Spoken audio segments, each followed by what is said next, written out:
great attendance this morning. Good morning and welcome to E2 Tech's Energy, Environmental, and Economic Policy and Election Year Forum. My name is Jim Katsafikis. I'm the law firm of Perkins Thompson and chair of E2 Tech. Welcome to our forum program this morning. The 126th Legislature's second regular session adjourned earlier this month, leaving behind a number of new laws that would go into effect, if there were emergency legislation, on August 1st of this year. So we thought we would bring together legislators, policy advocates, and political commentators to talk about what was done in the second session of the 126th Legislature, and in this election year to prognosticate a bit about what's going to happen in the coming year and years in the area of energy and environment. Before we get that program underway, though, I'd like to make a dedication. Today's program is dedicated to Sam Townsend. Sam was served as executive director of this organization for several years. As executive director of E2 Tech, he helped shape the direction and assure the future and the success of E2 Tech for years to come. Sam followed John Furlan as executive director and served in that capacity for a while, several years. And as executive director, he put a great emphasis on personal relationships, building our membership and connecting with our membership. It wasn't unusual for Sam to make personal calls to try to recruit businesses, to become members, and then once they were members, to make those personal calls to recruit sponsorships. And he was quite persuasive in both regards, as I recall. Through his background in international business, through his background in teaching on an international basis, through his extensive contacts, he really helped to expand E2 Tech's horizons. Perhaps what was written in the paper summed him up best. Sam loved and greatly treasured his family. He was known for his warm smile, gregarious personality, and always being a consummate gentleman. Sam was a great ambassador for E2 Tech, and he was vitally interested in his success, whether as an executive director or as a member, before and after. He served E2 Tech well, and will be remembered and missed by this organization and its members. Members of his family are here in attendance this morning, and friends, we thank you for being here, and we thank you for Sam's service.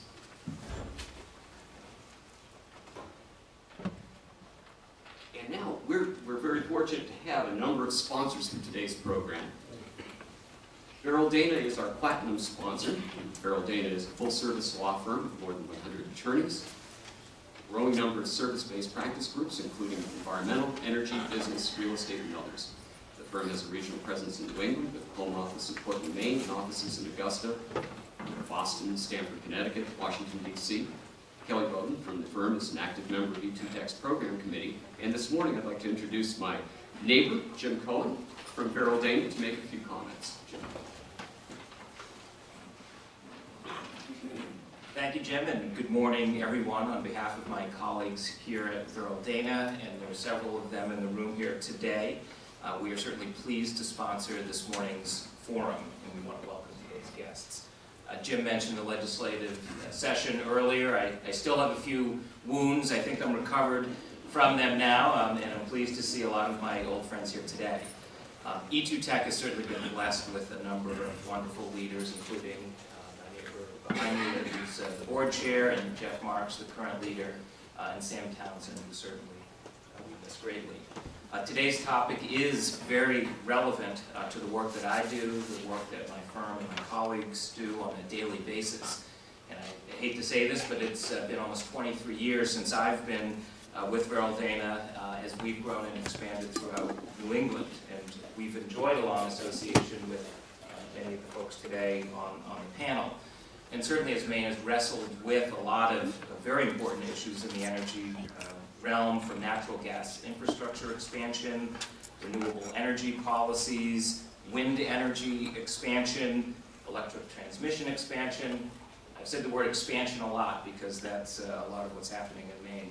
Certainly Senator Saviello and Senator Cleveland, who will be arriving soon, as well as former Representative Fitz, now with Summit Natural Gas, have been integral in all of that work and have very well-deserved reputations for their thoughtful policy analysis as well as their thoughtful approach to legislation. Lisa Perlman and NRCM are very well respected voices and have done a great job in the legislature, and Summit Natural Gas has been a company that's been really thoughtful and accompanied in a state like Maine. Mike and Dan are certainly very insightful, and though they come from opposite sides of the aisle, they're very fair and balanced. And I hate to use that expression as well, but very fair in the thoughts that they bring to the table. So once again, Gerald Dana is pleased to be a sponsor, and I hope you enjoy today's program. Thank you. Thank you, Jim. Our gold sponsor today is Central Maine Power. Central Maine Power Company, a subsidiary of Iberdrola USA, is Maine's largest electric transmission and distribution utility. John Carroll with Iberdrola is a member of the E2Tech Board of Directors. I'd like to also thank our silver sponsors today, TRC, 19 Oaks, Fairchild Semiconductor, and MaineBiz. Now, you may notice we have a full panel today. We have a lot to talk about, so we'll make the introductions and we'll get right into our program. We have two legislators today from the committees of jurisdiction, energy and environmental. From the Utilities Committee, Energy Committee, Senator John Cleveland, who will be here shortly. He's serving his first term as Senator for District 15. He owns a consulting business, Community Dynamics Corporation, providing planning, economic, and community development services to Maine. He previously served in the State House, in the Senate, 4 terms in the Senate, from 1991 to 1998, representing Androscoggin County. He's a graduate of the University of Southern Maine and former mayor of Auburn. Senator Tom Saviello is the ranking minority member for the Environment and Natural Resources Committee. He's in his 2nd term, representing District 18. I would start listing the communities in District 18, but that would take most of the morning, so I'm going to skip over that part.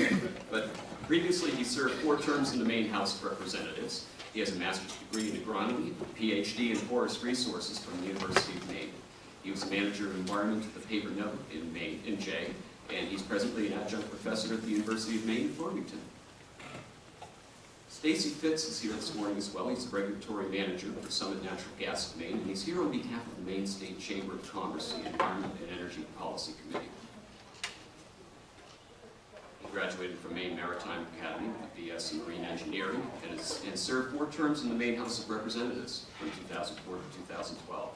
In the legislature, he was a member of several committees and task forces, including the Energy, Utilities, and Technology Committee, and was House Chair of that committee in his final term.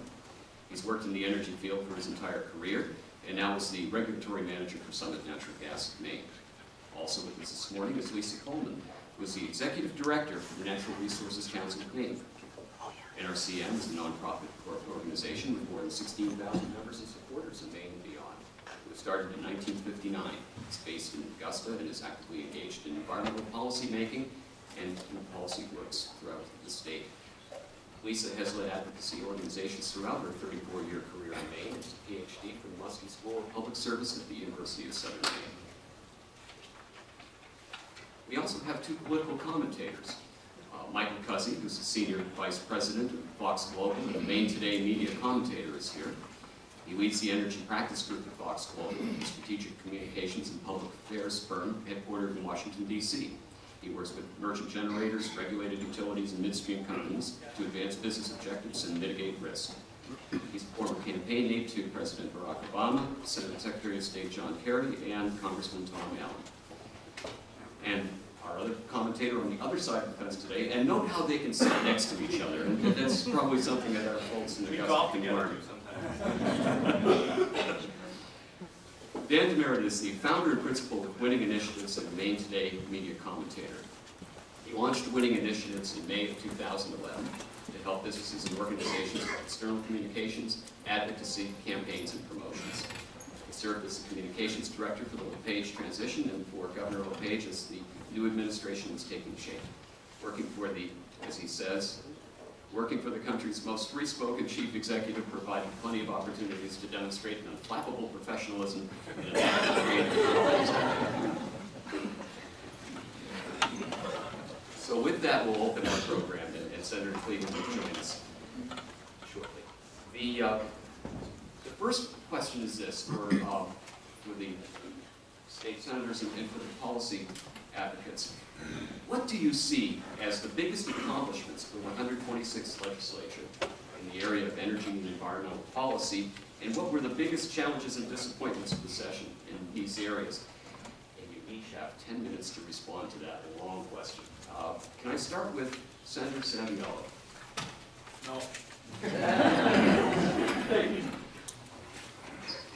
I'm writing my speech as we talk. Thank you. It's a pleasure to be here this morning. I had a wonderful ride leaving the center of the universe, Wilton, Maine, on my way to this other little town called Portland. I want to make sure you all know you're safe because we are out. That happened sometime in April. We went sine die, which was without day, so you don't have to worry, at least until the laws go into effect somewhere around the 1st of August. Then you start to worry again. I have come down here, and you're lucky I could find my tie this morning, because during this time of the year, I usually have a Hawaiian shirt on, and I did not wear shoes or socks either, so that I did keep consistent with. This session, I found it interesting, and I guess I could put this first step with a plus and a minus. As most of you know, Roger Cates and I are an endangered species in this Maine State Senate on the Republican side. We are two moderates, and we work to the middle, we work to resolution, we work to problem solving, and that has been my moniker since I worked at the mill as the environmental manager, and have continued to try to do that while I've been a state senator and in the representatives, in the House of Representatives. As I look at my positives of what happened this session, and I guess I look at them more from a personal perspective, is the first one is that I worked hard and we did a good job at it. As Senator Jim Boyle and I created a very good working relationship where we had conversations about bills. We worked together to figure out what we could do. Sometimes at the end of the day, we still went opposite ways, but we had a good dialogue. And I like to think that we built on the relationship that Bob Duchesne and I built when he was in the House and I was the chair of the committee and he was my Democratic lead. We would, every day, and Jim and I pretty much every day had conversations about what was coming in front of us, where we were headed, and where our disagreements would be. My perspective from the environmental side is that I have three bills that I consider successes, or at least started good conversations. One of them, which has very little to do with anybody here, is a prospecting bill we had with dredging gold for gold and various trout streams we have throughout the state. It is a recreational activity, and when I was approached with that at the beginning of the session last January, I couldn't believe that permits were not required because you literally could go with with a 4-inch hose and suck up the gravel out of these pristine streams looking for gold. What I found out is that was probably an extreme example that had happened, but there were many people who use this as a hobby. They go out in the summertime, they enjoy the brooks and the streams, and they're able to do this and look for gold. But at the same time, where that gold happens to be is in our cold streams, and most of those where we have 90% of the native trout habitat, and most of that water is in Franklin County. So I had to work the middle between those prospectors and those people who fish for trout with Trout Unlimited, and really feel that we came up with a very successful resolution. It was interesting in the beginning when we put that bill together, in the beginning of the 126th, DEP said they wanted to do rulemaking on the streams to identify them. They never did it, so we took it upon ourselves to identify the brooks and streams that were critical. At the end of the day, the governor vetoed the bill because he said it should be done through rulemaking. Say the least, that was one of the vetoes that was overwhelmingly overridden. The other conversation that created, and I see Kevin here, is what I consider the waste management conversation. It was around a potential surcharge dealing with the electrical generation, which my good friend Senator Cleveland can probably talk a lot better than I am. At the end of the day, perhaps for some we didn't do what they wanted us to do, but we finally started, I consider, a very good dialogue about what is recyclable, what's not, what communities do it, and helping them hopefully bring that recycling rate up higher. And the fourth one, I do this not because Jim was here, but it's a promise that I made. I promised when I was chair under our paint stewardship program, that we would look at recycling of paints. And the painting industry came to us and approached us and said they had a program they were working on, and I made a promise that we would in fact bring that legislation back. We brought it back. We were successful in passing that. It's a promise I made. It's a promise I kept. A lot of politicians forget that. And we were able to do that. The bad, I have to add, there is one other good, but it's also bad, and that's under the Lakes program. I see my good friend Peter up there. He knew I would mention this, I'm sure. But let me say the good is that Denny Keschel and I kept another promise. We worked at the beginning in December with the Lakes Association, and we funded voluntary lakes monitoring program and the Lake Smart program, and we funded it on a continuous basis, which I think are critical to protect our lakes. On the bad side, the ones that frustrated me the most in the session were the lakes bill. I won't go into the details of that. If you read my editorial, it was an op-ed piece, you'll certainly get an idea of what happened there. Unfortunately, it became political, and it has nothing to do with Natural Resources Council of Maine, because Peter worked with me at the end to try to put something together to get it through, but the other side was not interested. My prediction is in some very close races where there are lakes in Republicans' districts, you will see the title that they don't support lakes. That's my prediction. Unfortunately, we're the ones that got the money for the two programs, and I do thank Peter for his help on those particular issues. My second one that's most frustrating to me is mining.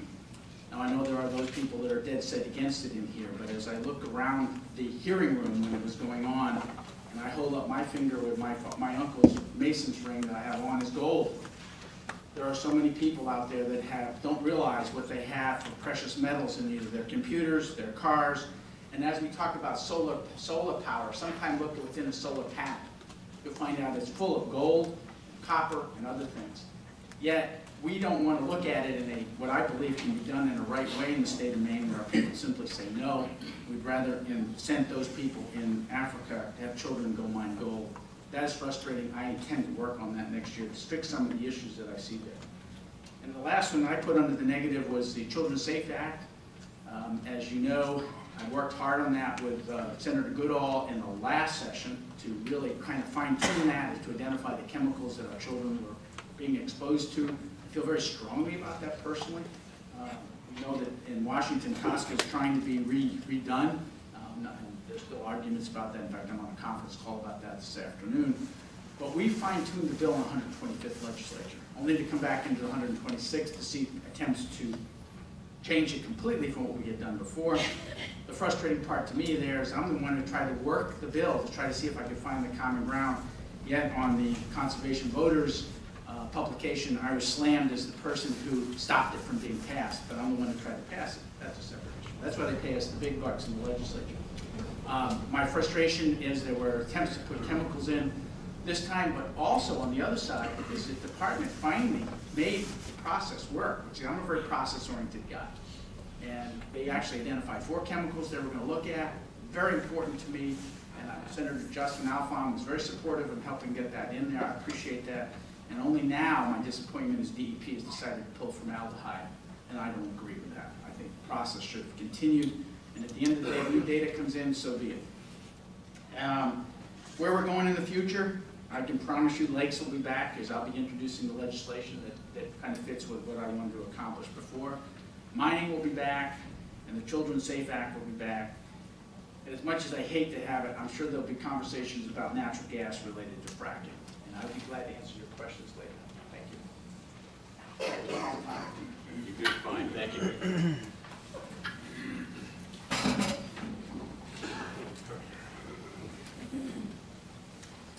was kind of hoping I could stay over there and sit, but I got to follow Tom's lead. He does set the tone for how most of this stuff happens. So, you know, it's interesting to be invited to come here now, being outside of the legislature and sitting here looking across the room. And in the time that I spent there, almost all of you at one time or another came in front of the Energy Committee when I was there. And the issues that we worked on in the 8 years that I spent carry forward. And the hard part when you leave that, there is life after, and I would tell Tom that someday he can not go back. There is life after, but at the same time when you leave behind the momentum that you started. And I think John Brodigan could attest to that, and a few others that have served and then stepped back. And that's probably the hardest thing as somebody that was a former legislator and recovering, to be in the position now to not directly be able to have that input that you used to have, and to turn that over to others, and then see things change in a way that is contradictory to what you thought things should stay when you left. Now, I know that's waxing philosophically, but that's the reality of our governmental system. And each of us has a part to play in that. But in the 126, they certainly covered a lot of ground. And as I watched from the outside, I guess the thing that was the hardest to see was the lack of progress. There was progress. But you can't have a political process that somebody is in an on-again, off-again engagement to the process. You have to continually be engaged. And I think the administration's on-again, off-again participation in the process hurt the potential for progress and finding the answers between the two sides of every question. So the critical issues that could have benefited from the input from all sides, they were kind of left. And that, I think, is, for me, the biggest disappointment in watching the process work. Because the time I spent there, I always took it upon myself to try to find a way to push through that stuff. But there were obvious, accomplishments, and I think most evident would be that the Omnibus Energy Act that is broad, it's got something for everybody to love and something for everybody to hate. But in general, when I think of the work that the committee did from the energy side, that effort to find an answer that everybody could come to an agreement on was evidence that the process can work, but everybody has to participate. That work will pay dividends well beyond the 126th. And from both sides, whether you liked it or didn't like some of the aspects of it, because I think some of the things that some would find negative will also carry on well beyond the 126th. But I think some of the work that's ongoing now within the commission, at the PUC, on understanding the relationship between gas markets and electric markets, how Maine fits within that regional system, and whether we have a role to play in affecting our electric rates in a significant way, or whether we free ride on top of what the region does. But there are certain risks within this market that we all face, and some of them are out of our control. So understanding how that works would certainly be one of the biggest benefits, I think, in the end, that will come from this, from the Omnibus Energy Bills. Now, the aspects that impact Maine's ability to win on the offshore wind grants that were just announced, I think that's one of those negative aspects that come from the bill, and those things that were tacked on to try to appease certain people's issues. And I don't know if offshore wind will recover in any of our careers to the point where it could have been. And that's hard as a group of people, which is generally what's here, that are interested to see us moving forward, not being stagnant. And stagnation is what's killed us in the past, because, as I look at the actions on bonding, take bonds as a legislature, and the delays that took place, we missed an opportunity as a state to have a piece of the lowest interest rates that we will ever see. We'll never see that come back around, not in any of our careers. And those things are things that I think policymakers need to focus on, and not whether or not the next election is in their favor or in their opponent's favor. Sometimes you do things for the betterment of the system, and I know that's Pollyanna in the real world, but when you're in those committee rooms, that is really what's front and center. You don't spend as much time in the committee room worrying about the next election. You're working on the issues, but it takes everybody to be there. And I look at the system that we have as a three-legged stool. The administration has a part to play in the discussion. The legislative body has a part to play, and the public has a part to play. If any one of those three steps back from it, and then at the end steps in and says, but I don't like it, so I'm going to stop it, that's not a fair approach to policy making.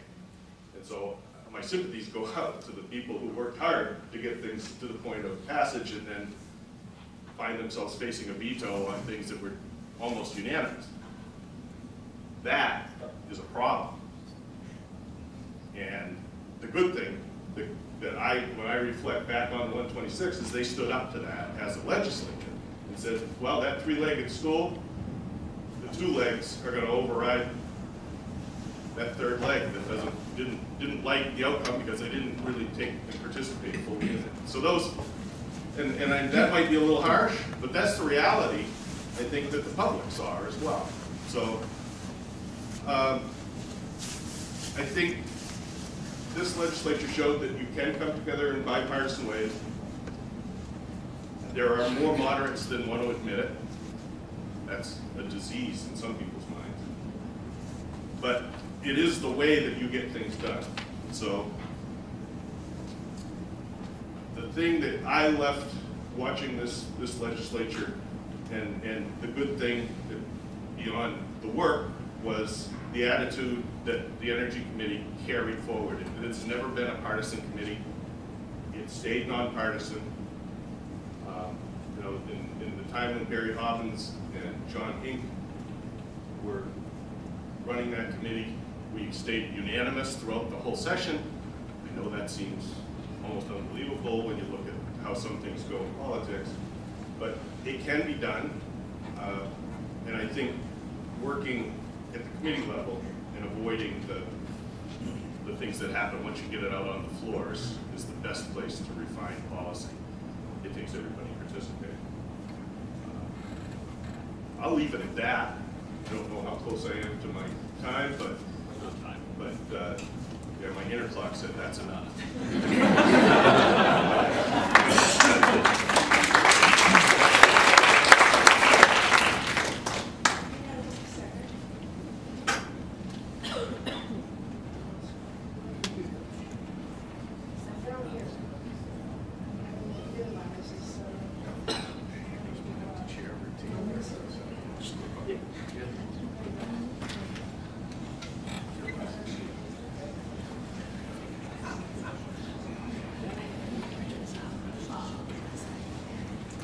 Just say that when I was first invited to be on this panel, I was going to be the fourth of 4 speakers, and I thought, after this many talking heads, the audience might like some pictures. So I have a visual element. It's always good to remember, too, what it is that we're trying to protect. First of all, it's great to be here. You know, for NRCM, this session was a whole lot better than 2011 and 2012, when we found ourselves facing about 50 environmental rollback bills. And although we defeated pretty much all of them, it took a whole lot of energy to just tread water. And in this past session, I can say we actually made some progress forward. We stopped what we considered any major environmental rollbacks. So you may also know NRCM works in a lot of different areas: clean energy and energy efficiency, protecting our watersheds and the Great North Woods, and sustainable living and promoting the reduction of chemicals. So we've got a lot of irons in the fire at all times. I'm just going to touch on a few that I think are most relevant for our discussion today. So let's start with what we consider no steps backward. Now, we have somewhat of a different perspective than Tom does on our mining rules. So, quick history. NRCM played a significant role in the creation of the mining rules that we currently have back in 1991. And they've never said you can't mine in Maine, but they have said that you can't pollute groundwater and pollute our streams if you're going to mine it in. And in 2012, the legislature changed that law and required the Department of Environmental Protection to write new rules, and in particular to lower the standards for water quality protection and for financial assurances by the company for cleanups. Those rules came back to the legislature this session, and they were defeated. So where that leaves us is the 1991 rules are still in effect, and we may indeed be drafting a new set in the next period of time, and we'll stay very involved. Here's our issue with this. Minerals in Maine are locked in sulfuric rock under the ground. It's all fine. You dig it up, expose that stuff to air and water, and you start leaching sulfuric acid. And it is virtually, it appears, almost impossible to contain that. And we are very concerned about groundwater contamination and contamination of our streams. The particular discussion this last couple of years has been around this particular place, Bald Mountain in Aroostook County. It's been studied a number of years, a number of decades actually. There are minerals there, there's no question. But there's also the Fish River chain of lakes, there's North Edge Lake, there's St. John River, and some of our best native brook trout habitat. We don't want to pollute that stuff. We want to make sure our rules are strong. And we also felt like the weakening of the financial assurances really puts taxpayers at risk for getting stuck with the cleanup. We've had that experience up in Deer Isle with the Brooksville mine. It's still a Superfund site. We're still spending millions of dollars. And this is sort of the case around the country. Taxpayers are paying millions of dollars to clean up mines all over the country. We don't want to go there. The other thing to remember is, although this discussion was mostly about Bald Mountain in Aroostook County, as you can see from that map, those yellow areas are where there are mineral deposits all over the state. These rules cover the whole state. So it isn't just about Bald Mountain in Aroostook County, it's about anywhere where there's mineral deposits and surrounding water bodies that could be contaminated. So important to remember to get these rules right. Logging. So we worked to defeat a plan to increase logging on our public lands in what we found was above a sustainable limit, at least as put together by science. And the governor proposed to take the increased revenues from that logging of public lands and put it into heating efficiency programs for households. And we had three problems with that. Number one, we don't think you should be over-harvesting on our public lands, frankly, any of our lands, above sustainable limits. Two, we don't want to see funds diverted to other purposes. Right now in the law, if you're harvesting on public lands, that money goes to take care of public lands and our parks. There's plenty to do there. We don't want to set a precedent for siphoning that money off for other purposes. And finally, we now have a heating efficiency program at Efficiency Maine, created by the Energy Omnibus Bill last spring. It just got started in the fall. It's already helped 2,300 households. By the way, the governor vetoed that bill, but it was overridden. So, frankly, we're doing okay with the heating efficiency program. It's going to keep going. It's got some funding. Let's let it work. Let's not do it this way. Did I just lose? No, there we go. Sorry. We're now on track to study our solar energy potential in Maine and set some solar energy goals. So now there's going to be a study. The PUC is to put a dollar value on the full benefit produced by each kilowatt hour of solar energy in Maine. That study is due out in February, and we're really interested to see where that takes us next. There's going to be a 13-member commission that is going to examine the sources and effects of ocean acidification on the shellfish industry and try to come up with some mitigation options. You know, our lobstermen, our clammers, they are seeing firsthand the effects of this impact of what we believe and we know is climate change and carbon emissions. And this is a very important step. It's time to address this and hope that we can make some movement. That report is due out in December. We passed a $10 million clean water bond, which will go to the voters in the fall. And with that money, we can deal with projects like stream crossings, wetland restoration, wastewater treatment, and drinking water protection. Great opportunity all over the state. Now, on this pesky issue of lakes, I totally agree with Tom that we were delighted that some of the programs that had been cut at DEP that were part of our lake protection have been refunded through our efforts this spring.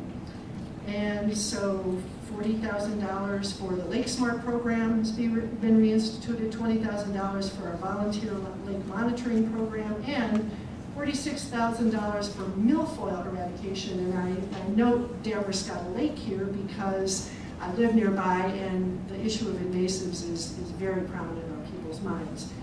I also show our Troubled Waters report, which highlighted all the ways in which we have found that the DEP has been weakening our water quality protection programs on our lakes through staff cuts, resource cuts, and we also found that the phosphorus-free fertilizer law is really not doing the trick.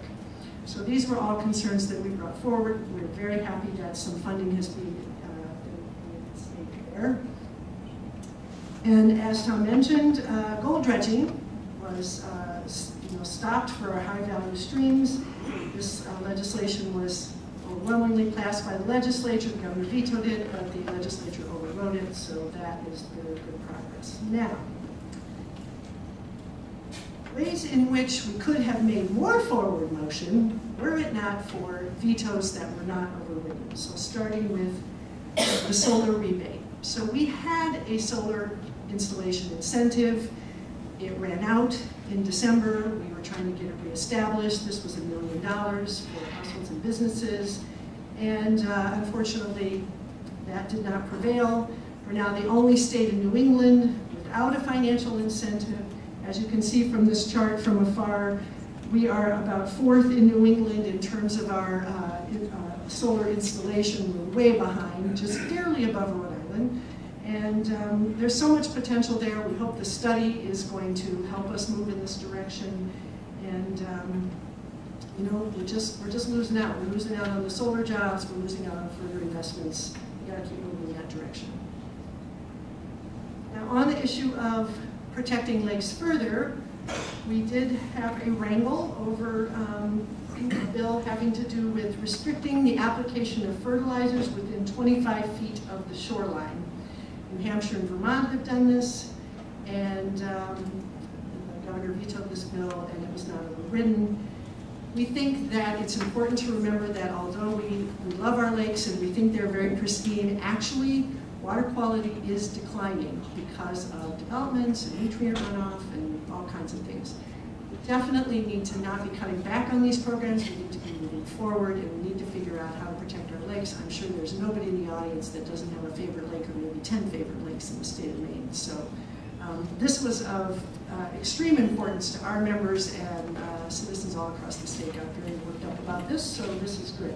And we're happy to work on whatever measures will move us forward. And finally, there was a farm-to-school bill. This would have set up food distribution hubs to facilitate the connection between local, mostly small farm producers and schools who are putting thousands of meals on the table every day for kids to try to help those schools find local foods, which they would like to do, but they don't have the time and the resource to hunt very much. And this was vetoed and not overridden, and that's really a shame. So my final comments would be, Governor LePage frequently connects his interest in the environment with fishing, farming, and forestry. Okay? Those economic activities are important. It's an important reason to protect the environment. We had bills that would have helped farming. We had an ocean acidification bill that hopefully is going to help fishing. And we were trying to keep us from logging unsustainably. He was on the other side of all of those things, and or let bills go without his signature. So I have to note that the governor has not signed one major environmental bill directly in his whole 4 years, and has allowed a handful of bills to go forward without his signature. This kind of disagreement or ideological protest or whatever it is, I don't know, is troublesome. There is a strong bipartisan majority in the legislature to protect the environment, but it's difficult to secure a 2/3 supermajority of both the House and the Senate once the governor's vetoed a bill and partisan politics comes in. So that's tough.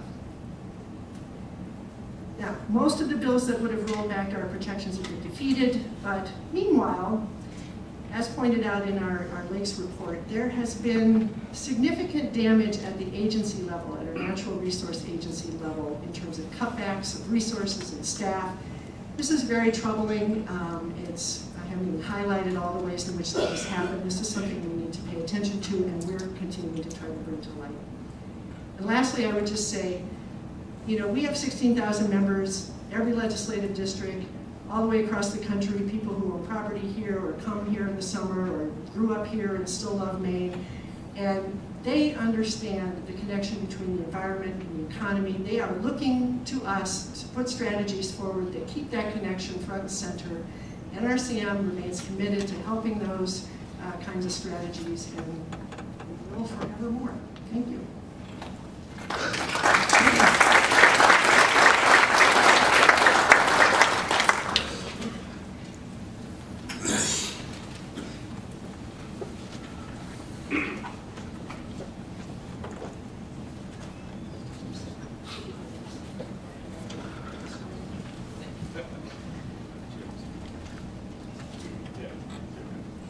Good morning. I'm Senator John Cleveland. I'm the Senate co-chair of the Energy, Utility, and Technology Committee in the legislature. I previously served for 8 years in the 1990s, term limited out, happy to go home. And I've come back this past session.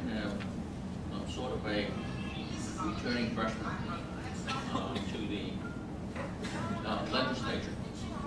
And because I served on the Energy, Utility, and Technology Committee, they put me back there again, and I'm very happy to be doing that work as well.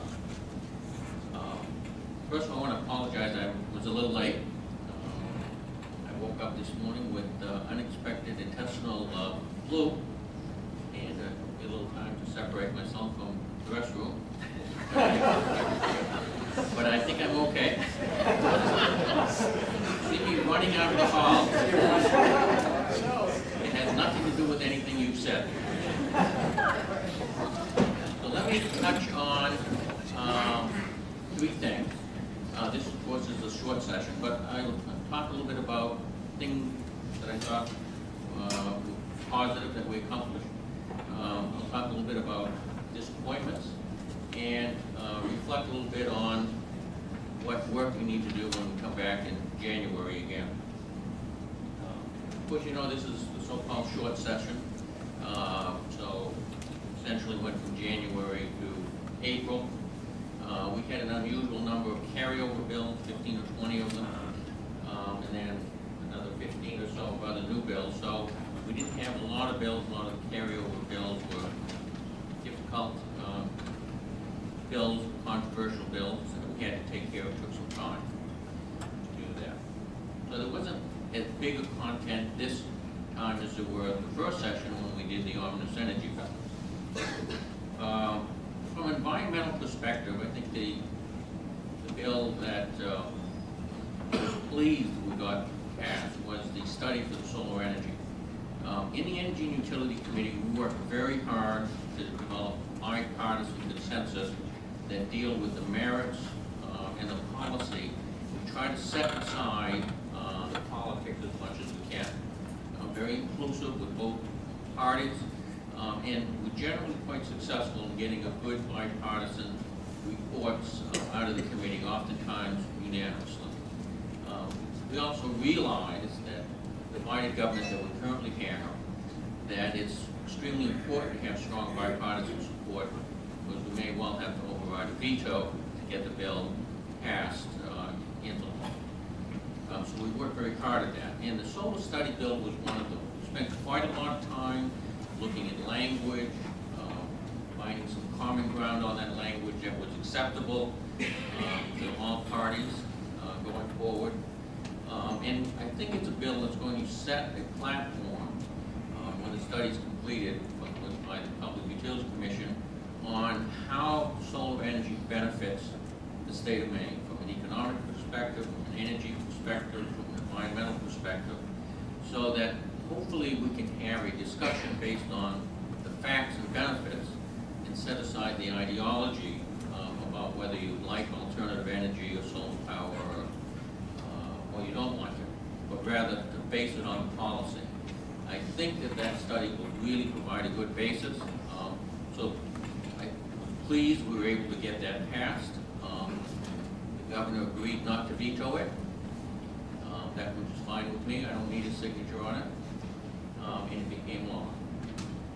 So we're looking forward to carry forward with that law when it comes up in the next session, and to expand on that to provide more incentives, more opportunity for solar energy to become an important part of our energy mix going forward in the future. And solar must be, and I'm sure will be, a more important portion of that sector of energy within Maine. So I was pleased with that. Bill of any real significance is really the only one. Now, related to that, as mentioned previously, we did work very hard on passing, with bipartisan report, but not unanimous, a bill to reinstall the incentives for solar power. We thought it was a good bill. It had good bipartisan support. It would have allowed for rebates to come back and apply for $1 million for the next 2 years. That would have coincided, of course, with the federal tax incentives that were available. It would have produced $500,000 worth of tax revenue, sales tax revenue for each of those 2 years. It probably would have saved $750,000 worth in energy costs for the folks who were doing it. So the net benefit was not even counting the environmental benefit, just the economic benefit exceeded the $1 million investment that we would have done, and it costs 5 cents a month.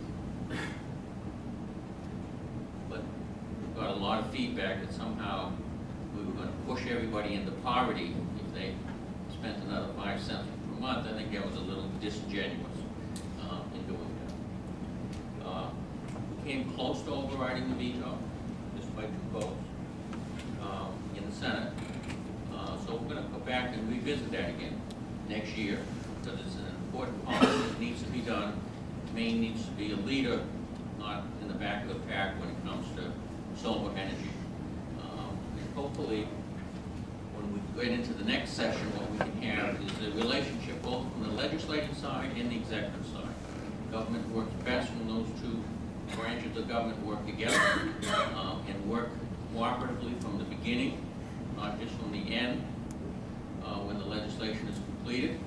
And so I hope that we can be more productive in the coming session, but that will be up to the good people of the state of Maine on what kind of leadership they want going forward in the future. I want to mention a word about wind. We didn't pass any major wind bills, but any of you who follow that know that there's a group of folks who have real concerns about the wind policy, how it affects them particularly in the unorganized territories, and they're concerned with the bill that was passed before I came back on the Wind Act. I think this is an issue that we need to speak to. It's an important policy in the state of Maine. Clearly there's some folks who have some concerns about the policy. And what I've observed in my 2 years that I've come back is that we've pretty much taken a position of denial. That we don't want to address the fact there's people who are concerned about it, that those concerns need to be addressed. And quite frankly, if we don't address those, in my view, we will wind up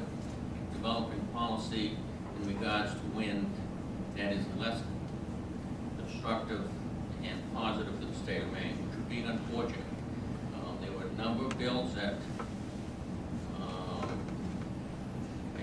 think would have created some difficulty, and certainly some inconvenience in regards to the wind policy act. Those bills, but for votes in the Senate, would have become law. So we continue our position that we don't want to discuss it.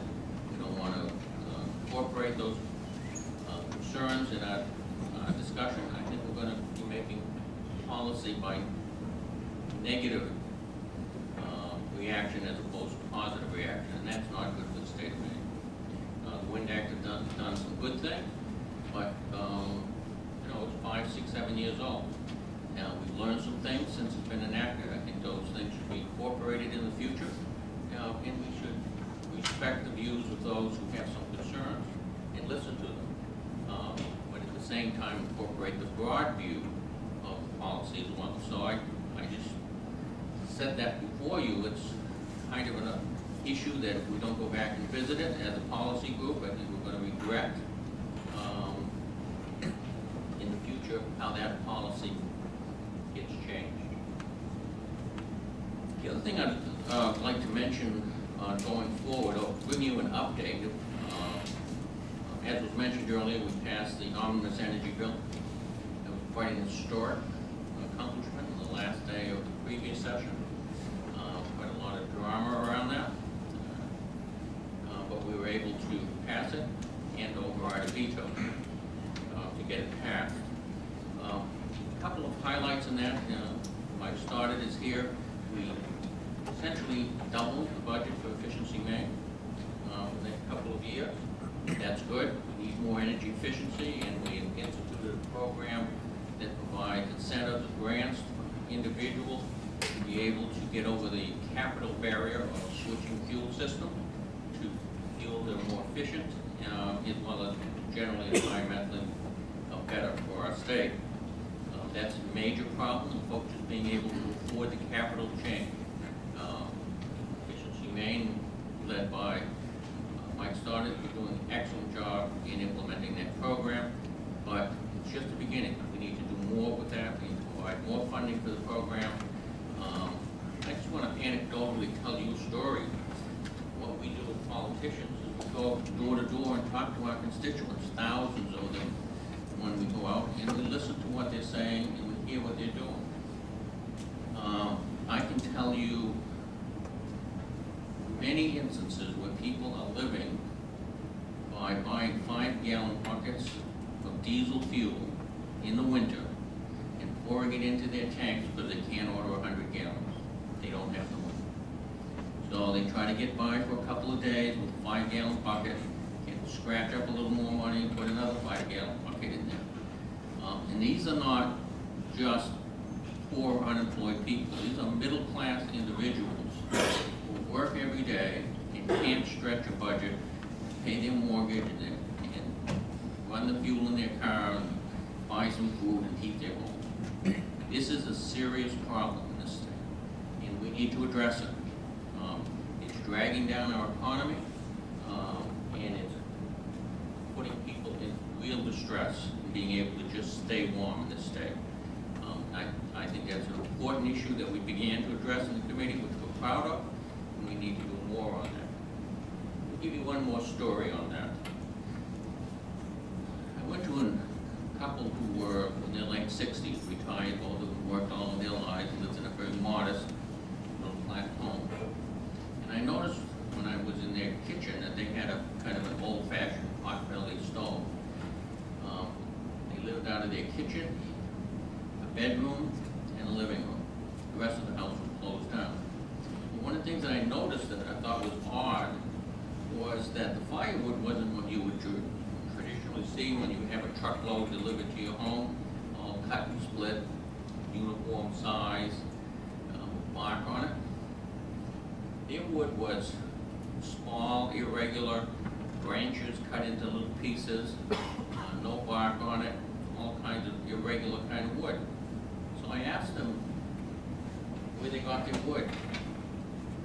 And they said, well, we get it by driving around in the summertime to our neighbors in the city of Auburn. And when we see trees and branches down, we ask if it's okay if we can take them from their yard so that we can bring them back home and saw them into pieces so we can heat ourselves, because we can't afford to buy fuel in the winter. These are people who worked all their lives, raised a family, played by the rules, and in their senior years, they're driving around the city picking up branches and sawing them up so they can heat themselves. So when I talk about energy policy, I think about these people that I'm responsible for representing, and I think about the kinds of policies we need to implement that don't relegate good people of this state into having to scrounge around with 5-gallon buckets and sawed up branches so they can not freeze to death in the winter. So I think about those things when I think about the policy going forward. Let me give you a little update on, I'm going over, I apologize. But let me give you a little update on where we stand with the omnibus energy bill, and in particular with expanding capacity for natural gas. This is part of what we're talking about. How do we get as clean a fuel as possible at reasonable enough prices so that people can afford to pay for it to heat their homes, and businesses can be competitive in this state, employ more people, expand their businesses, and provide more income. The real problem, as we've known before, is that we lacked enough capacity in the natural gas lines coming from Maine. This bill helped provide the incentive to move forward. The good news is that it's worked out so far wonderful.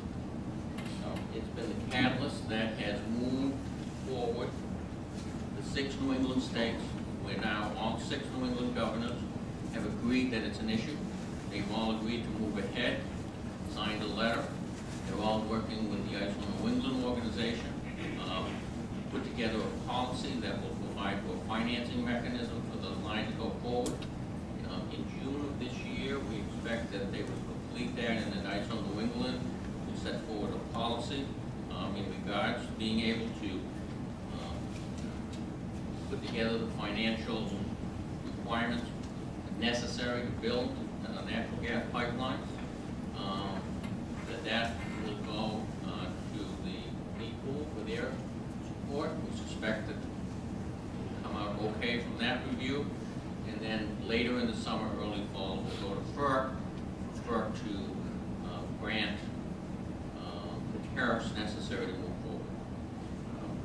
I don't know how that will come forward, but it's important, I think, that they move forward and allow what I think is a reasonable and necessary, important tariff to address those fuels. So from the time we passed the bill back in June of last year to now, we have moved from this not being on the agenda to having all 6 New England governors working in concert towards a similar goal to solve a serious problem with the lack of energy capacity in the natural gas area. And I just make a footnote that many of the agency heads, particularly led by our PUC chairman, Tom Welch, have been instrumental in moving this forward and implementing legislation into practical action, I think. So we need to make sure that continues to get implemented as we go forward. Just for those of you who may not recall, that's a $200 million a year penalty in Maine on everybody who buys electricity. $200 million a year, additional cost, doesn't have to be there, just to turn on the lights. That's a problem that has to get solved. Another disappointment was that the University of Maine did not get selected as one of the enterprises to move forward with Deepwater Wind. Great if they had. I hope that there's still an opportunity. One of the others that were chosen don't move forward, but I think that's also an important new technology that Maine can benefit by if we have an opportunity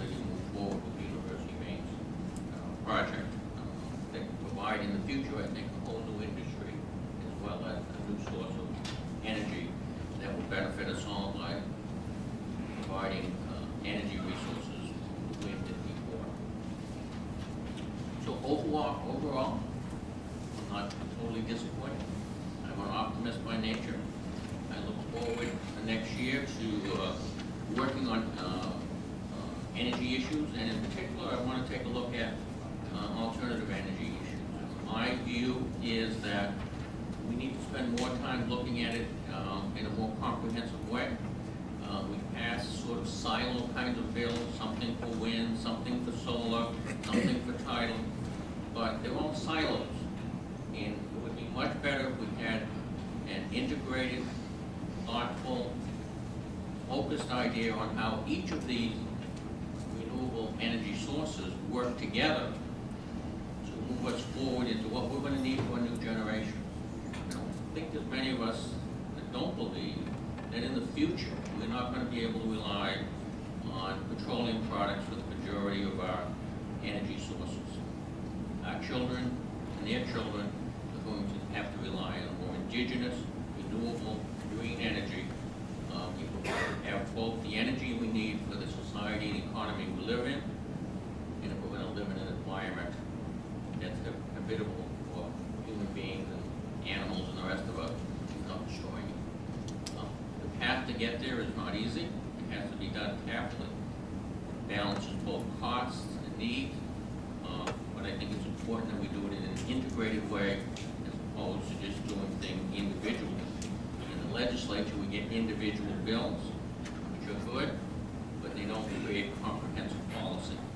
And what we lack, I think, is focus on creating a comprehensive policy in renewable energy and not just a bunch of individual bills that may not necessarily be integrated with the overall policy of moving us forward in a reasonable and as rapid a way as we can to growing those industries. So I'll leave it at that. Thank you very much for your attention.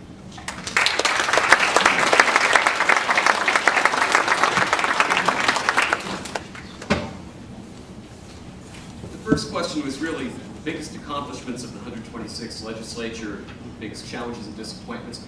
Some of our commentators have also spoken about what's going to be coming up in the next session. I'd ask each of our speakers to comment a little bit about the future, perhaps, give the opportunity to add to that, particularly because we're in an election year. And based on the potential election scenarios and the governor's race and the legislature, do you see anything additional that you'd like to speak about? Start with Lisa, and maybe pass the mic down and take care of it that way.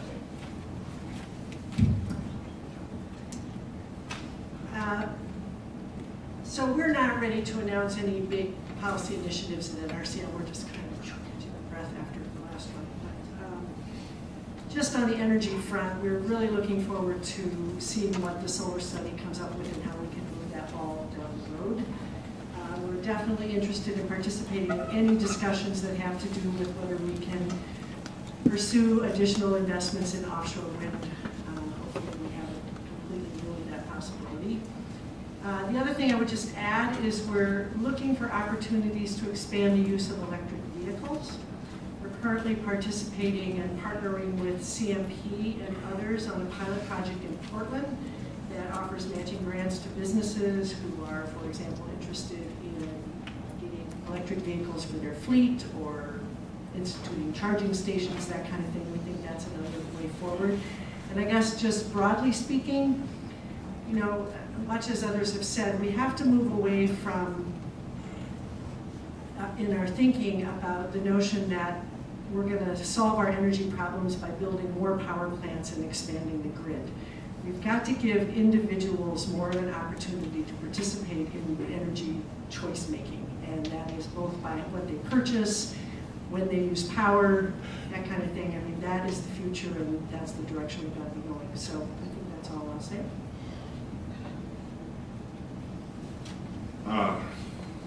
So I'll start right off and be controversial. What I do want to say, though, is that I have no doubt that if the current administration is reelected, looking into crystal balls, which is really what the basis of the question is, that we will continue to see, as a state, attempts to nibble away at the renewable portfolio standard. We'll hear more about elusive, cheap Canadian hydropower. We'll see a more concerted effort to scratch away at wind development, not ignoring the fact that there is a certain block of a group of people that find anything that you want to talk about wind to be just off the table. So that's a tough discussion when there's no middle of the road. And when I sat on the committee, it was the same kind of thing. We had 12 bills in one whack, and whack being the key word. What I did today. But either way, I think you bring reasonable things forward, you get reasonable answers. If you want to just stop things, you wind up in the place that you started. So that said, that with the current administration, I think on the plus side, first and foremost, this administration truly believes that the view that a better climate for business through policies that lower costs is the single most important issue to move the state forward. And I don't know anybody in this room that would disagree with that. I share it, I share that view, but I put a caveat on sharing that view in that I don't think that counts if your effort is to gut what you have. You have to work with what you have and build up from it, not tear it all down to start new. And that's probably the place where I start to separate. And I don't think it's been helpful to head in that direction. I think you can build off the things we have, take advantage of the investments that have been made, and grow from there. So that when I look at the two alternative candidates that are now in the race, I see a contrast in that I don't think you would see either a Governor Michoud or a Governor Cutler diving into our energy mix in a negative way or trying to shift us to some anti-renewable policy. I think that's pretty clear. I think short-term cost implications with any energy resource has to be balanced against the long-term costs. And those are pretty broad statements, but we have to look bigger than just today. So both of the second tier of candidates their responsibility is going to be to give us details on how that will happen, how they'll bring lower cost up to the front, and that will, on an economic level, help the businesses move forward and jobs and so on. So there is a reality that the next legislature is going to have to deal with. And it's tied to the omnibus energy bill and what is being examined. But we suffer from a sickness in this region of high energy costs, period. That is not disputed. New England in general is higher than pretty much everywhere else. Now that comes at pretty easy analysis as to why. We don't sit on top of coal beds. Everything we need we have to bring from somewhere else. We do have a resource in renewables that we have to acknowledge is there and can help us overcome the differences that we face when we compare ourselves to other places. But Maine has been beating our neighbors. That's significant, and it continually is ignored in the discussion. So whatever we're doing better than most of our neighbors. And whether the charts show that we're behind on solar or, when you're doing the one-for-one comparisons, the reality is our prices are lower than everybody else when it comes to our electricity costs, where we lack probably and are lagging behind is on the heating side. There are many things underway to help offset that. Now this is where I get to plug the company that I work for. But you know, it's kind of fun to be a part of a company that's bringing change. And it's not change for everybody though. There's a limited corridor where gas and changing from what we've traditionally done to something new as far as gas goes works. It's not going to be in every community. Tom's been working like a son of a gun to make sure that Farmington is included in the gas department. So, and we are working with Tom on that. But it isn't going to be in every community. And the reality when you look at changing people's heat is it's expensive inside the house past the meter. And we don't have a good plan as a state of how to deal with that. Efficiency Maine has been very supportive. Summit has a great rebate program. But the general feeling that I get in watching the process play out is that, you know, whenever you bring a paradigm shift to an industry, which is the heating industry in Maine, you are not going to do that without a fight. And this is a fight. You know, it's the same issue that the electric utilities face in trying to encourage people to use heat pumps as an alternative where that works. But when it comes to your oil guy and convincing him to drop what he's been doing for the last 20 years and the lifestyle that he's lived as a result of that to another alternative which interrupts everything about what he's been doing, that's not an easy sell. That's the industry that's got the training and the qualifications to do the conversion work. So Summit and all the other utilities are certainly working towards alternatives to that. How that works out in an investment community that wants returns today is a really difficult thing. You know, this is not a one-day change. You don't walk in the door and tell somebody that $9,000 later their world is fixed. Because the $9,000 doesn't exist in many people's pockets. That's an ongoing issue. I think this legislature has a role to play in the upcoming. I think we need to strive towards diversity. Can't focus in one area. That is not going to fix our problem. I think my friend Lori LaChance had the best analysis of this, and I think this carries for everything in Maine. There's no silver bullet, there's silver buckshot. And we have that opportunity to use that way of thinking to get us moving forward. And I think that's probably the biggest piece that this next legislature and the next administration will face. Clean water, I'll close on this. Clean water and the environment are not something that anybody argues against. You can have that and be prosperous. But we have to collectively work towards that end. We can't be worrying about who wins in the next election every time. So that's my speech. I'll hand over to my sick friend.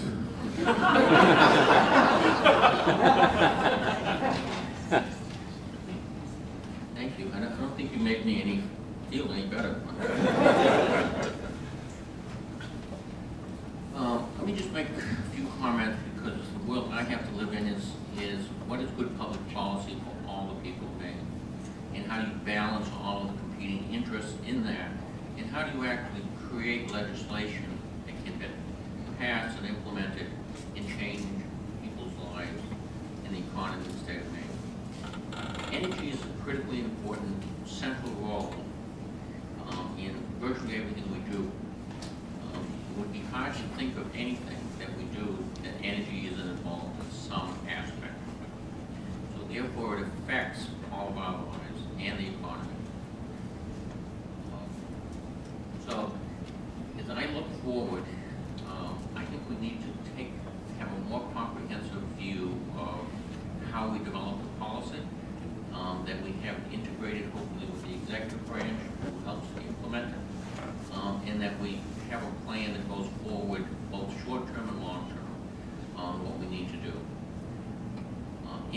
developing that policy, we have to be mindful of price. Price isn't irrelevant.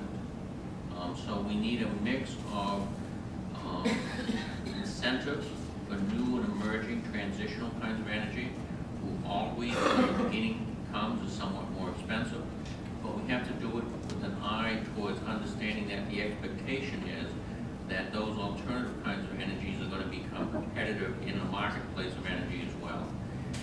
An energy source that requires infinite subsidies to exist is not a sustainable policy.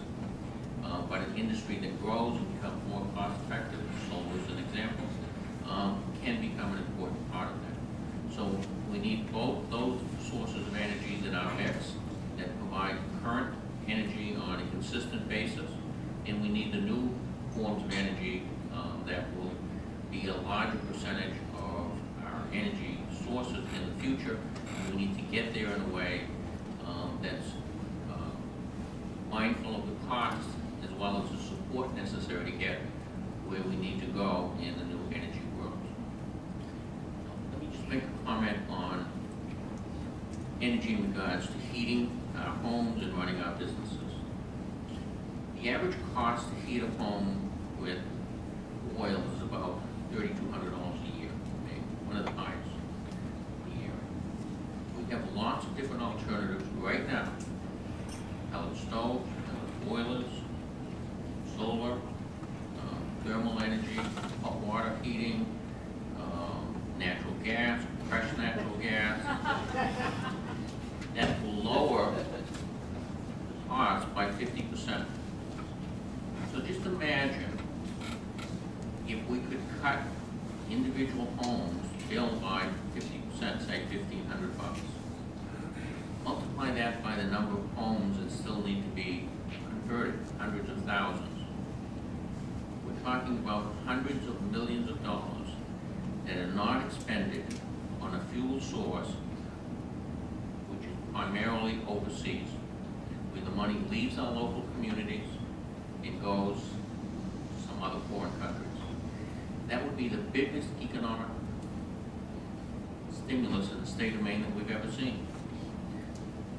We can't do it solely on the public side.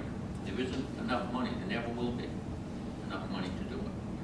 We can provide good incentives, we can get things moving, we can help create industries that support it, but the private sector needs to be involved in providing the capital that people need to make those conversions and choices. People who have capital are already doing it. They're putting in heat pumps, they're putting in solar panels, they're getting pellet stoves because they can afford them.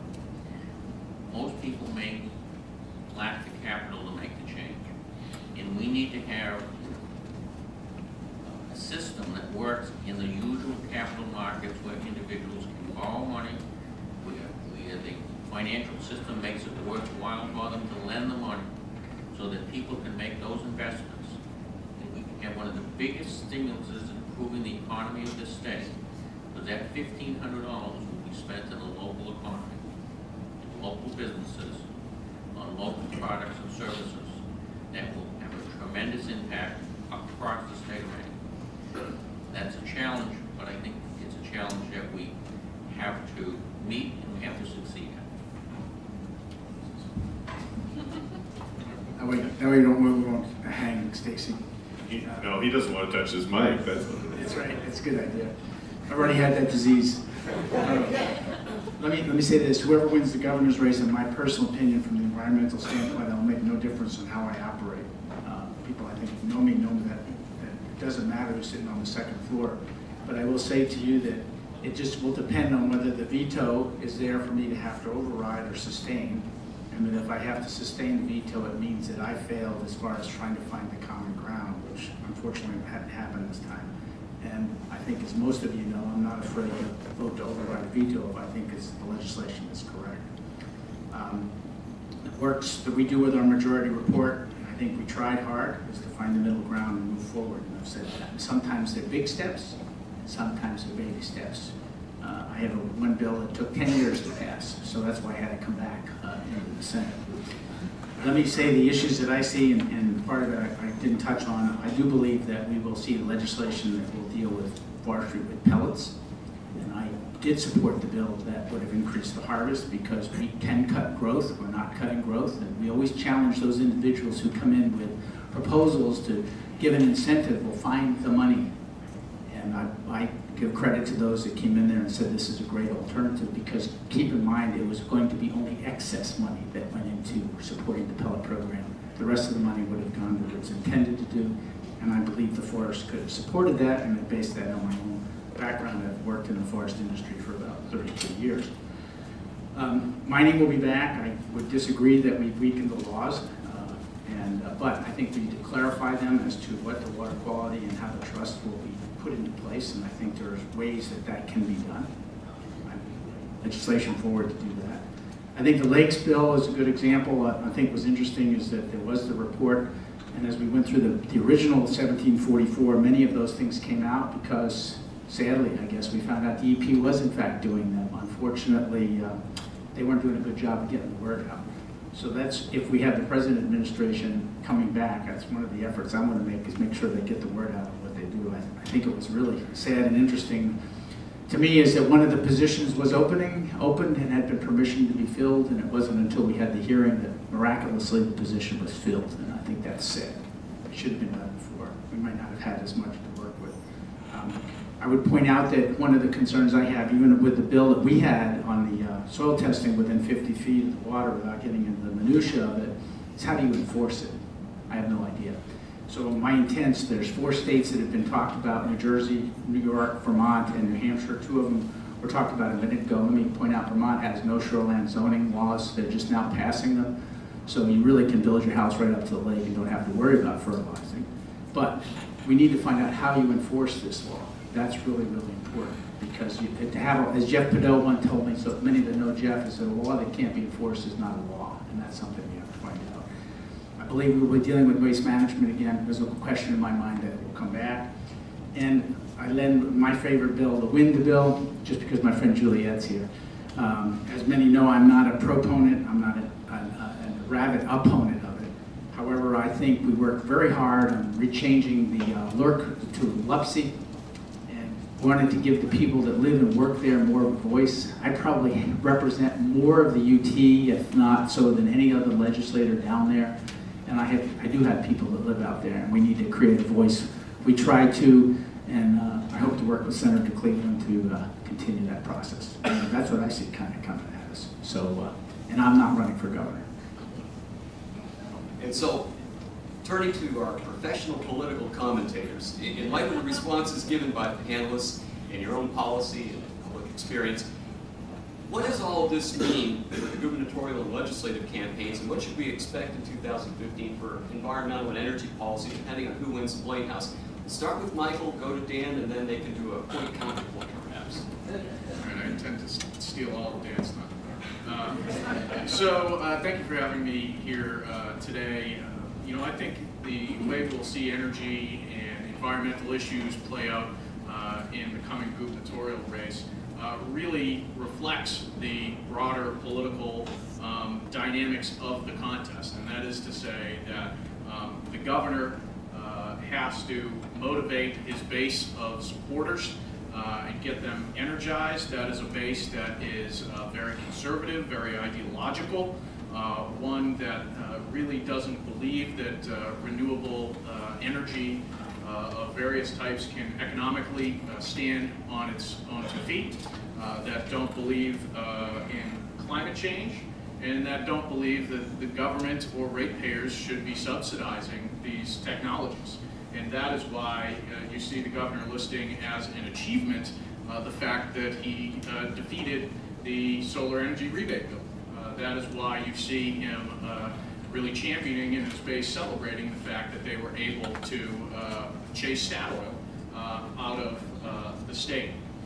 On the flip side of that is Michaud and Cutler, who are playing to the broad swath of the electorate that actually support renewables And that includes obviously Democrats, independents, and some of what I would call reasonable Republicans.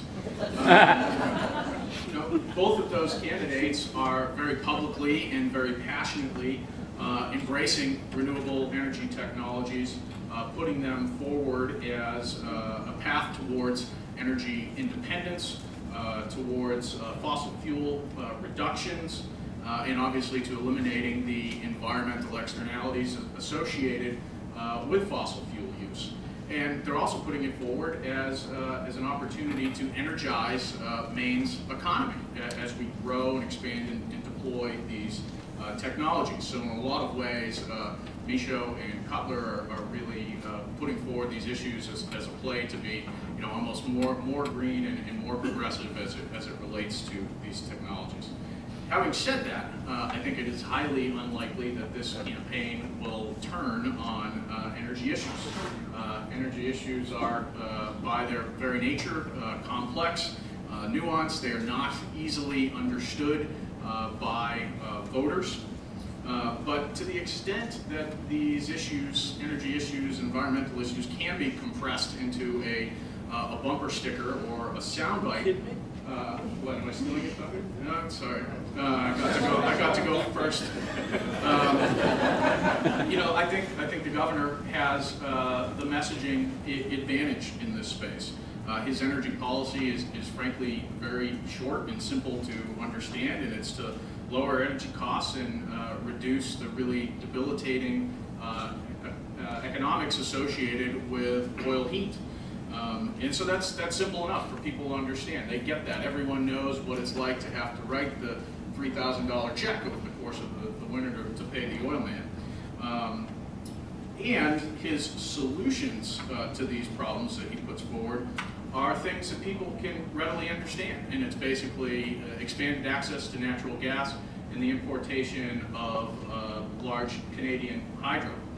So whether or not you believe the governor's solutions are valid or appropriate, they are easy for the average voter to understand. Whereas when we begin talking about renewables, we begin getting into the weeds a little bit and into areas that voters are not as familiar with. We start talking about efficiency, weatherization, net metering, distributed generation. These are concepts and technologies that are not as easily understood and whose benefits, frankly, are more opaque to voters. And so I think the political advantages, at least on the messaging side, again, setting aside whether the governor's solutions are appropriate or valid, I think that the political messaging advantage rests with him. I would note that, given the governor's considerable advocacy for large-scale Canadian hydro, I think that Cutler and Michaud both will need to take a position on this subject, and not only because of the governor's advocacy, but also because this issue of Canadian hydro imports are gaining considerable traction in state capitals, especially to our south. And they are also a major element of the coordinated procurement process that NESCO and the governors, the regional governors, are pursuing. So I think they're going to need to take a position on that. Related to that, obviously, is the transmission that is going to be associated with either large-scale hydro or getting more renewables, wind and solar to market, or even natural gas infrastructure. And I think what we have seen is that some of the real political peril, if you will, is not necessarily associated with the policy issues, but actually with the infrastructure that is developed as a result of those policy issues. And you have to look no further than what's gone on for the last several years in New Hampshire with Northern Pass to recognize that significant infrastructure projects can be very problematic for politicians. Just yesterday, Aaron Aylworth, who is the energy reporter for the Boston Globe, likened energy infrastructure development to eating meat. And what she said is, lots of people like to eat meat, but no one likes to see the animal slaughtered. And that is very much what's at stake when you think about infrastructure development. Everyone is for renewable energy. Everyone is for solar and wind and even natural gas expansion, but when it comes down to putting those things somewhere, the political waters get considerably more dicey. So that will be, I think, a challenge for the candidates moving forward, and obviously for whomever the next governor is. Do you have anything left? Yeah, here, just read it if you want. It's a pleasure to be here today to talk about kind of the politics of energy. You know, energy policy is complicated and very involved, and the politics of it is kind of the sexier side, and there's no better faces for that than Mike and I. So, speaking of sexy, Ethan Strimling and Phil Harriman couldn't be here today, so we're kind of like the B team. This is like the one crowd where I ever get to use that kind of joke, and people don't look at me like with a blank stare. So, punditcy is not, you know, doesn't make you a household name. I wanted to talk a little bit about the challenges of energy politics, and some of what I have to say is, you know, mirrors or parallels what Mike had to say. One of the interesting things about making energy good politics in terms of, you know, winning on it or, you know, putting around the neck of an opponent is that industry is so competent at delivering people's needs. I mean, I'm 42 and I only can vaguely remember stories of gas shortages and things like that. People always understand or kind of come to expect that Central Maine Power, the petroleum industry, they're always going to get power to the consumer. And the price can be more than they want to pay, but ultimately, people have come to understand that the energy is going to be there when they need it. Now, if there were, when we do have an act of God, you know, there was no electricity at my house on Christmas this year because we had the ice storms. When we do have an act of God that shuts down the grid or, you know, keeps people from getting energy or power, you know, CMP is heroic. It makes a heroic effort to get back online, and they're celebrated. On the flip side of that, if there's an act of man or woman or politics that kept people from getting power, you hear about brownouts, gas shortages. If that type of thing happened, it would completely change the politics of energy in a way that could be, in a way that could get the voters' attention and make a dynamic change in an election. But, you know, short of those types of things, it's hard to see where people can first get to understand the issues enough to really pick a winner and loser, who was right, who was wrong. Whether it's, you know, the technology's complicated, the regulations are long, and you know, fills up volumes of rule books. The markets are complicated, and people just don't concern themselves with those things, and then they don't care about where the electrons come from as much, and you know, they don't care about commodities. They care about getting the access to the energy they need. Now, there certainly are some people who do care a lot, but I think for most voters, in terms of, you know, swing voters, voters who will make a decision on who they're going to, haven't yet decided who they're going to vote for governor, for instance, I don't think those voters have enough cause to jump into the energy issue as the primary issue that decides where they're going to vote, where they're going to place their check mark on the ballot. And frankly, as we heard about today, you know, a lot of the issues are bipartisan. You know, you can't pick, you know, you can't put a black hat on somebody if everyone, you know, was at the table and reached an agreement from both sides of the aisle. So that's kind of a complicating issue too in terms of the politics of energy. I do think, Mike stole my line about bumper stickers, but it was going to go, if you can't put it on a bumper sticker, you can't make it stick. So I'm going to see my... Anyway. So I do think, however, in a kind of on a macro basis, energy can be a part of a broader narrative about the economy and jobs, and that's, Mike touched on that in terms of the governor, and others talked about the need to lower energy prices for the good of the economy and create jobs, and that's certainly part of a narrative, and the governor has had some success in talking about things in those terms, and he does it very clearly. In terms of legislative races, you know, I can't share everything with you that I know about, you know, politics, because Peter and the others are in the room and they're already pretty good at this to begin with. But I do know, in terms of local politics, I think to the extent that energy has an impact, it's more regional. You know, in areas of the state where there are local concerns, be it NIMBYism or about things like, you know, windmills, natural gas expansion. You know, if Tom brings natural gas to Farmington, it's going to be even more popular than he is now, and I don't know if I can take that. I might do some push polling just on my own, just to kind of, you know, Tom's that real. Yep. And as I say, we see the same thing on infrastructure projects, Searsport and things like that, where there's a local concern, a local issue, and people rise up and they pay attention to it, they understand it. That's kind of where I think, in terms of legislative races, where energy issues could have a dramatic impact on a race, but typically, I don't see that happening. In terms of the governor, and I'm not here to, thankfully, to defend what he says or what he does anymore, but I was kind of good at it. I did the best I could. I'll tell you this though, it's been 3 months, 4 days, 8 hours, and 27 minutes since he said anything kind of outlandish, and that's not by accident. I mean, the guy's toning it down for a reason, and you're gonna see. I suspect you'll see that to persist for a while through November. But those debates are going to be fun because and the people I used to work with that still work for the governor now are going to have be sitting off to the side of their. I can just imagine that because Elliot's going to poke him and Mike's going to poke him and.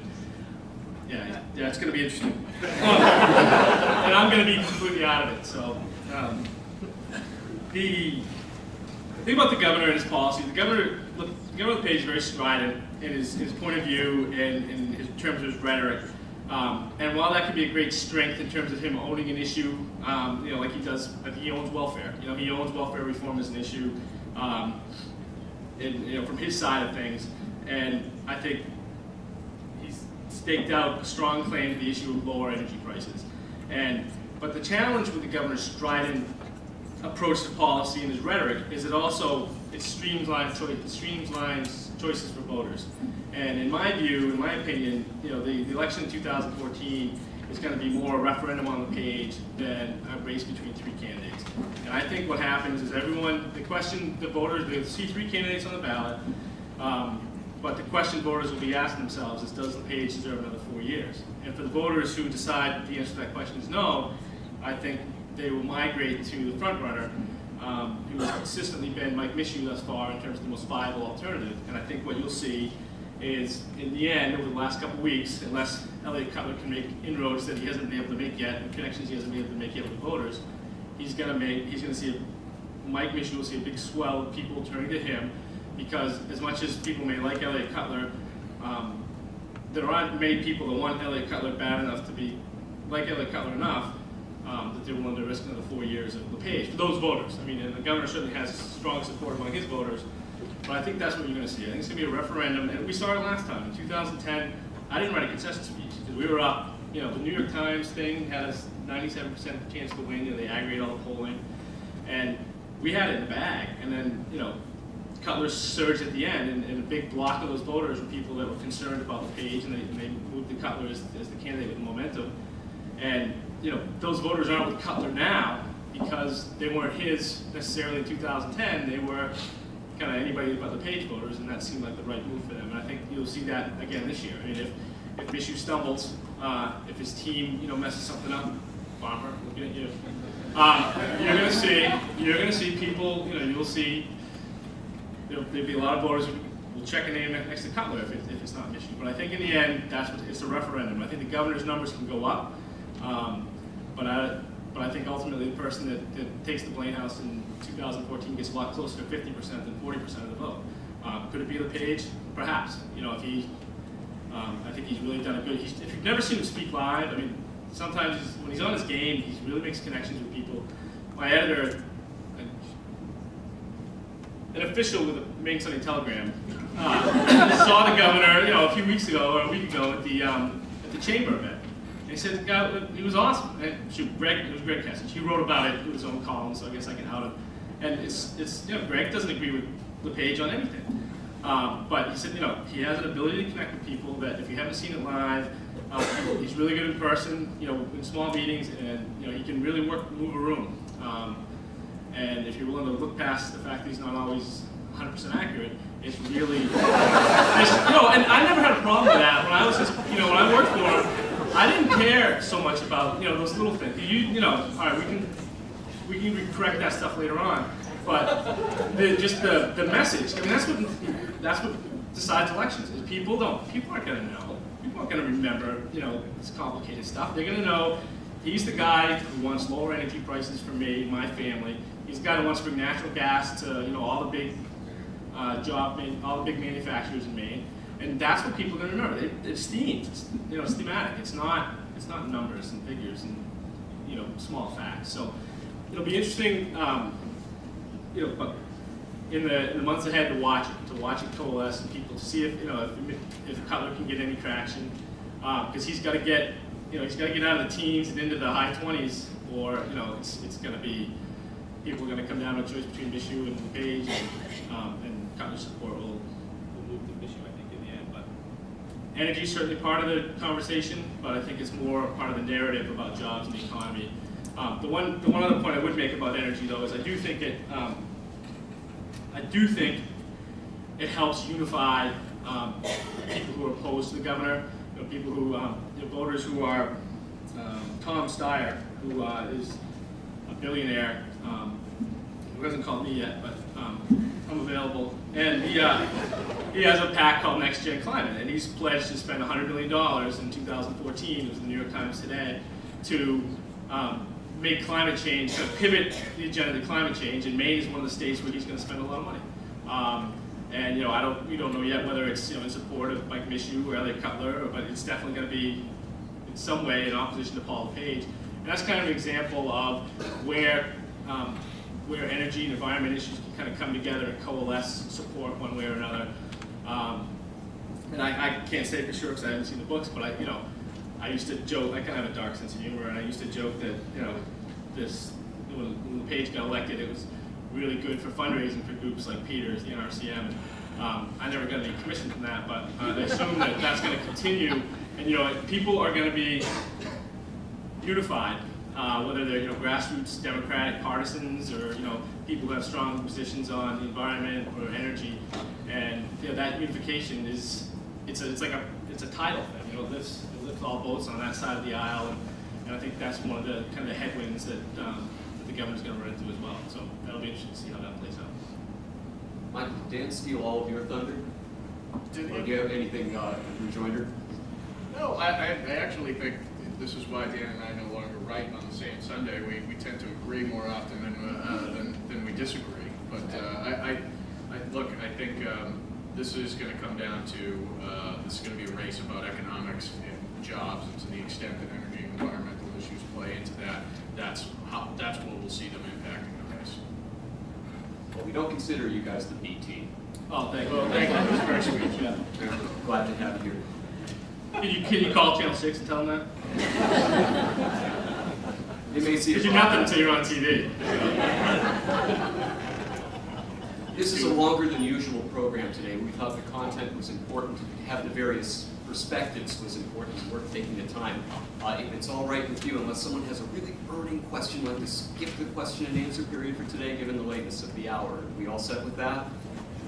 Great, thank you. With that, I'd like to thank all of our panelists for being here today. Let's give them a round of applause.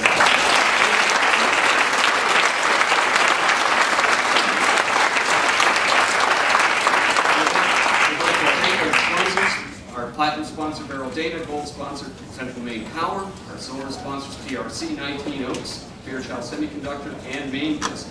Just a quick note, you all have a brochure by your seat. If you take a look at the last page, you see some of the programs we're presenting, either as partners or directly. There's an ISO New England meeting that's happening on May 29. Innovation Engineering Workshop with E2 Tech and Innovation Policy Works LLC on June 5. Navigating the Northeast Clean Tech Cluster as part of Maine's Startup and Create Week on June 19th. And next month, our forum program will be on June 26th. The solid waste hierarchy, waste to energy, and the brighter side of landfill. Senator Saviello, Captain There we go. So those are some of our highlights coming up. Please feel free to continue networking out in the foyer. We have a spring brochure out there with our events. Please consider joining E2 Tech if you haven't already. And please recycle your name tags. Thank you for attending.